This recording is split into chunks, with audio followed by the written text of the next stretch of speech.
So why the heck is it so hard to get good customer service from a company these days? And by customer service, I mean not necessarily that you bought something and you need to get, shipping or some other type of after the sale service. It's more before the sale. You have questions about a product, question about an industry, questions about how to handle something within a business.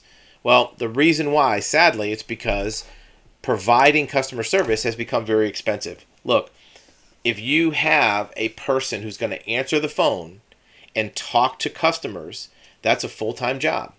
And what is the salary for that job?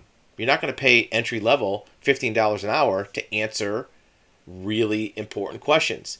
So you have a choice as a company. You can either take very highly skilled, qualified people and have them answer the phones for prospective customers or even non-customers and give them a bunch of free information. That's going to cost you a fortune. This day and age, that's going to be $30, $40 an hour. That's like $70,000 a year. And how many people do you need to have on the phone to answer all your customers' questions? Even if you need 5 people, that's $350,000 a year just to answer questions. Companies can't afford to do that. The other option is you can have the calls go to your sales staff, people that are selling stuff. Well, now your sales staff are answering phones. What's their motivation? What's their incentive? Their incentive is to sell stuff. They're paid on commission. So they're not going to really give you as a customer good quality, third-party, unbiased info. They're going to be trying to steer you into a sale of a product. They may not even know all the details of the question you're asking. They're just going to try to stuff you into a sale, which how can you blame them? They're paid on commission. They don't get paid to sit around doing nothing and talking on the phone, giving out information. So they're going to try to put you into a sale. If they can't see that there's a reasonable chance for a sale, boom, they're off the phone. Option number 3 is you can have calls go to a low-level clerk, admin person, receptionist that really knows nothing about the question. They can say, I'll find somebody that can call you back, and nobody calls you back. Option number 4 is automation. It goes to voicemail. Hey, press 2 for this, press 4 for that. So do those 4 experiences sound familiar? Have you run into those 4 when you try to call a company? Either you get voicemail, press 1 for this, 2 for that. You get some low-level clerk that knows nothing, or you get a salesperson trying to slam dunk you into something. Well, it's frustrating, and you might wish that, hey, customer service, I should get the answers, but how are they going to do it, right? It's very, very expensive to do. That's why there's more and more services that are offering an alternative. But before we get to that, how can you get customer service? Well, one way to do it is to get to the sales department. If all you're getting is voicemail or you're getting a receptionist, find on that company's website a number or extension for their sales department. Sales is better than nothing. At least that salesperson might try to give you some information, especially if the calls aren't already going to them. A sales department that gets overwhelmed with calls from non-buyers, non-customers, just wanting to get information about a product or service, they're already buried. They're going to get you off the phone. But a salesperson or sales department that doesn't get those calls, where the company steers the incoming calls to voicemail or to a receptionist, those salespeople are not overwhelmed. So they might welcome the opportunity to talk to a customer that's not beating them up on price or trying to negotiate or complaining about a product.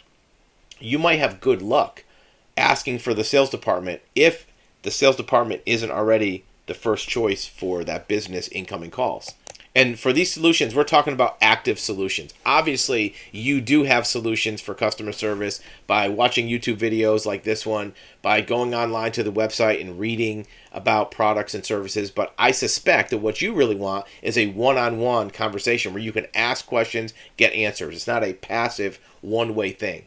So if you want that, that's what we're talking about. Look, you can always get the read it yourself, watch it yourself, answers anytime you want. Wikipedia gives you answers. But the one-on-one is tricky. So you can steer towards the sales department to see if you can get somebody there that maybe can help you out. Maybe you can reach a advisory type resource. For example, If you're trying to, let's say, get information on, I don't know, let's say construction, and you call construction companies and you want to ask them about permits or how big can you build, and nobody's answering your questions because they're too busy selling stuff or building stuff. Maybe look at a trade organization for that industry.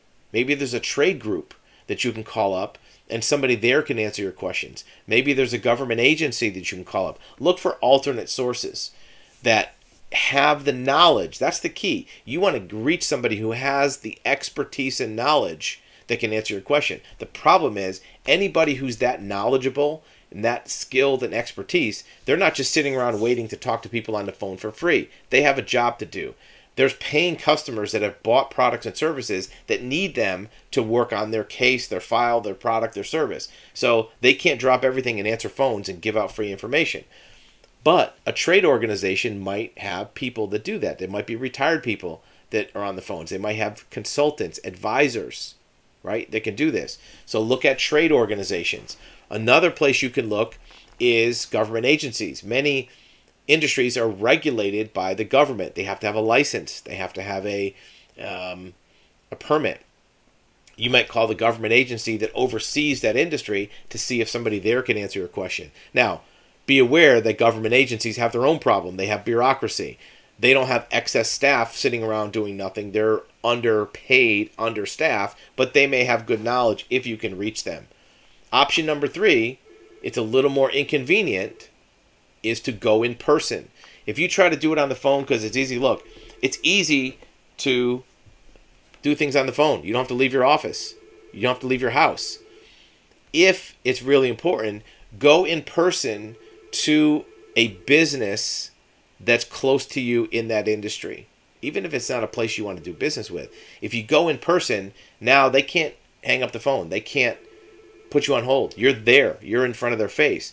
So it might be a way to get some customer service or information without having to get the phone tree runaround or the put you on hold runaround. And the last option is obviously what you see on the screen. There are some paid resources where you can pay for a dedicated appointment with a professional in various industries to have a one-on-one consultation, live video, where it's not just like this, watching a YouTube video. It's where you can talk to them. You have their undivided attention of an expert in that field that can tell you the answers that you want to know. And that's an option you have as well. It's not for everybody. Not everybody wants to pay just to ask questions, but at least you know that's an option. Let us know what you think about those 4 or 5 solutions to the problem of how do you access customer service and get good answers to questions.